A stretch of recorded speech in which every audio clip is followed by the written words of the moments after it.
The Gingrich presidency will not tolerate 4 more years of this dictatorship. Overt and covert, are you talking about engaging the U.S. military? No, I'm talking about using every asset available in the United States, including appropriate covert operations, to maximize the distance. What Ronald Reagan, Pope John Paul II, and Margaret Thatcher did to the Soviet Empire. Bring together every asset we have to minimize the survival of the dictatorship and to maximize the chance for freedom in Cuba. Congressman? I have a little bit of work to do yet on him on foreign policy. No, I would do pretty much the opposite. I don't like the isolationism of not talking to people.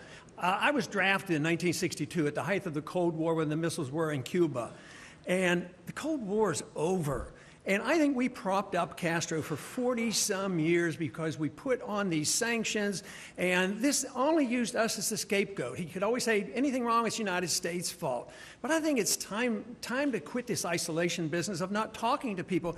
We talked to the Soviets, we talked to the Chinese, and we opened up trade. We're not killing each other now. We fought with the Vietnamese for a long time. We finally gave up, started talking to them. Now we trade with them.